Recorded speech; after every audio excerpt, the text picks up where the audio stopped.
Start करते हैं lesson the piece of string. Story outline आप पिछली वीडियो में देख चुके होंगे। आइए लर्न करते हैं एमसीक्यूज। तो सबसे पहले सिनोनिम बेस्ड एमसीक्यूज। हमें दी गई ऑप्शन में से करेक्ट वर्ड को चूज करना है, ऐसी ऑप्शन जो कि हमारे गिवन वर्ड को रिप्लेस कर सके। याद रखिए, हमें गिवन वर्ड यानी कि अंडरलाइन वर्ड के लिटरल मीनिंग के साथ साथ इसके कॉन्टेक्चुअल मीनिंग और टेक्सचुअल सेंस को भी माइंड में रखना है।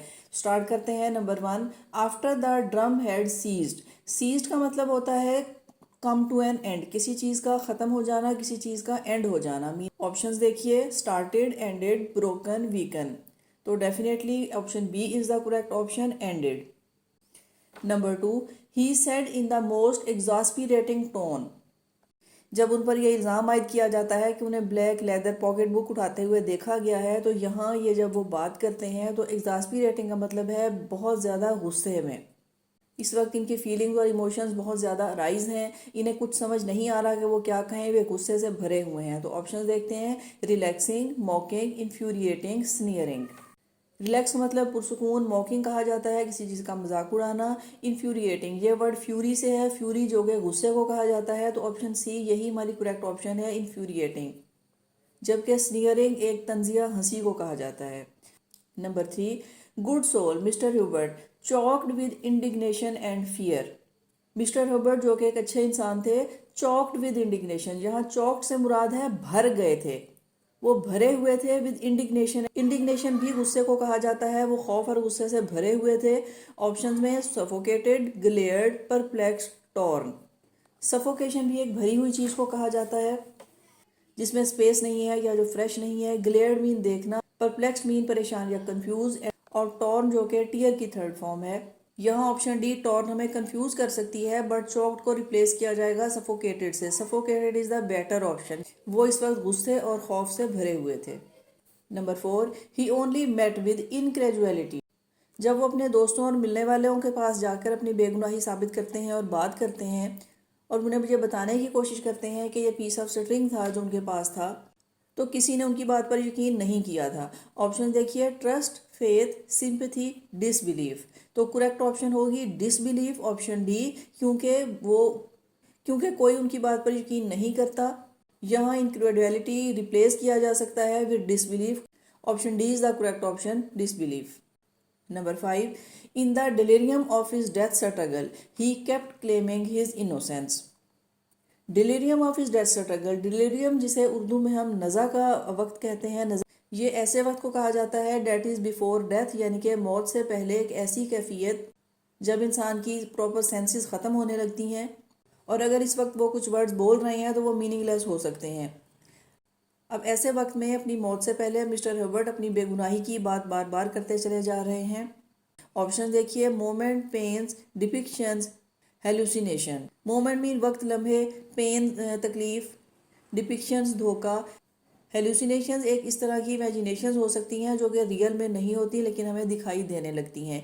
तो ये ऐसा वक्त है जो कि उनकी मौत से पहले का है, नज़ा का आलम। तो ऐसे वक्त में हेलुसिनेशंस हो सकती हैं, इसलिए option D is the correct option, hallucination.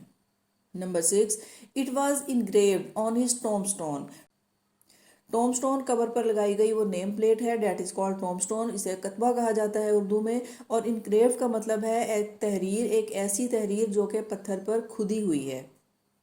Option देखिए, carved, adorned, suspended, written. Written mean लिखा गया, सस्पेंडेड लटका हुआ, एडोर्न्ड सजा हुआ, एंड कार्व्ड। कार्व्ड एक ऐसी तहरीर या नक्शो निगार को कहा जाता है जो कि कुरिंदा किए जाएं, पत्थर पर सब्द किए जाएं, डेट इज कॉल्ड कार्व। तो option A is the correct option, carved. Number 7, the grave of Herbert withstood the havoc of the flood. Grave of Herbert, Herbert की कबर, विदस्टूड ठहरी हुई थी, खड़ी थी, the havoc of the flood. Havoc कहा जाता है तबाही, डिस्ट्रक्शन, रुइंस। कई साल बाद आने वाले सैलाब की इस तमाम तबाही में, उस डिस्ट्रक्शन में हर्बर्ट की ग्रेव विदस्टूड थी, यानी कि वो बरकरार थी, कायम थी। ऑप्शन देखें, ruined, devastated, resisted, felt. Ruined and devastated ये सिनोनिम्स हैं, ऐसा नहीं था। Option C resisted, resisted mean के वो बरकरार थी, कायम थी। तो option C is the correct option, resisted. Number 8, there was an appetising order. जिस दिन ये इंसिडेंट हुआ, ब्लैक लेदर पॉकेट बुक गुम हुई, उस दिन at the end of the day ये तमाम लोग एक हॉल में खाने के लिए जमा थे। वॉज अ ग्रेट मील, और उस खाने से जो खुशबू थी that was appetising. Appetising mean के इश्तहा अंगेज खुशबू। ऑप्शंस देखें, exciting, grasping, stinging, mouth watering. चूंकि ये एक ऐसी खुशबू है जो कि इश्तहा अंगेज है, भूख को बढ़ाने वाली है, तो यहाँ एपिटाइजिंग से मुराद यही है mouth watering. Option D is the correct option, mouth watering. Number 9, I repeat it on my salvation. मैं अपनी बात को रिपीट करता हूँ, दोहराता हूँ। It on my salvation. Salvation एक रिलीजियस टर्म है, इससे ये कॉन्सेप्ट है, इसके मुराद ये है कि अपने गुनाहों की माफ़ी और निजात पा जाना। ऑप्शन देखिए, solution, redemption, safety, soul. Solution, safety and soul, these are wrong options. Redemption का वही मीनिंग है जो कि सेल्वेशन का है, इसका मतलब भी गुनाहों से माफ़ी और निजात का है। Option B is the correct option, redemption. Number 10, mister Manana was a man of worthy credence. Mister Manana जिन्होंने रिपोर्ट किया था और जिन्होंने मिस्टर ह्यूबर्ट को सड़क से कुछ उठाते हुए देखा था, उनके बारे में ये बात कही जा रही थी कि वो मैन ऑफ वर्दी क्रेडेंस, के वो एक बहुत ही मुअज़्ज़ज़ बाइज़्ज़त शख्स थे। ऑप्शंस में ऑनेस्टी, ट्रूथ, प्रोस्पेरिटी, पर्सनैलिटी।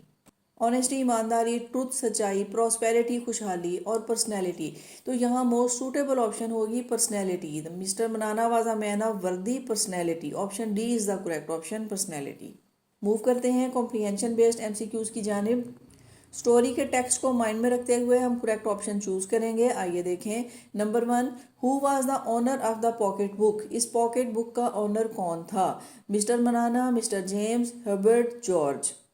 तो मिस्टर जेम्स जो कि पब्लिक हॉल के केयर टेकर भी थे, इन्हीं का ब्लैक लेदर पॉकेट बुक गुम हुआ था। He was the owner of pocket book. Option B is correct option, mister James. How much reward was announced for the finder of the pocket book. कि pocket book तलाश करने और उसे return करने पर कितना इनाम दिया जाएगा? 10 शिलिंग्स, 20 शिलिंग्स, 15 शिलिंग्स या 25 शिलिंग्स। तो ये रिवॉर्ड जो अनाउंस किया गया था वो था 20 shillings. Option B is the correct option, 20 shillings. Number 3, why was there no use of mister Herbert protesting. Mister Herbert जो प्रोटेस्ट करते हैं, एहतजाज करते हैं, यानी कि अपनी बेगुनाही साबित करने की कोशिश करते हैं, इसका कोई फ़ायदा नहीं था। तो वाई, क्यों इसका कोई फ़ायदा नहीं था उनके प्रोटेस्टिंग का? He was a liar, he was a rascal, he was mad, people did not believe him. क्या वो एक झूठे इंसान थे, लॉयर थे, उन्हें लॉयर समझा जाता था? He was a rascal. या फिर वो कोई ऑनेस्ट शख्स नहीं थे? ही वॉज मैड, क्या वो पागल थे? ऐसा कुछ भी नहीं था, बल्कि इसकी रीज़न सिर्फ यही थी, people did not believe him, के लोगों ने उनकी बात पर यकीन नहीं किया था। Number 4, why did people gather at a big hall. जब पॉकेट बुक के लॉस्ट होने की अनाउंसमेंट की जाती है तो उस वक्त लोग एक हॉल में जमा थे। तो ये लोग क्यों हॉल में जमा थे? To watch a movie, for a celebration, for a discussion, for a great meal. ये तमाम लोग अपना लेन देन और अपना बिजनेस ख़त्म करने के बाद इस हॉल में इकट्ठे हुए थे for a great meal. Option D is the correct option, for a great meal. Next देखिए, when did mister Herbert die. मिस्टर हर्बर्ट की मौत कब हुई? In the first week of the following month, in the last week of the following month, in the first week of the same month, in the last week of the same month. कि first week of the following month, क्या आने वाले month के first week में, या फिर last week of the following month, आने वाले मंथ के लास्ट वीक में, या सेम मंथ के फर्स्ट वीक में, या फिर सेम मंथ के लास्ट वीक में। तो इनकी डेथ हुई थी in the first week of the following month, next आने वाले मंथ के फर्स्ट वीक में। Option A is the correct option, in the first week of the following month. ये थे कुछ important MCQs from this story the piece of string. I hope आपकी preparation में ये आपके लिए हेल्पफुल होंगे। तो मिलते हैं नेक्स्ट वीडियो में।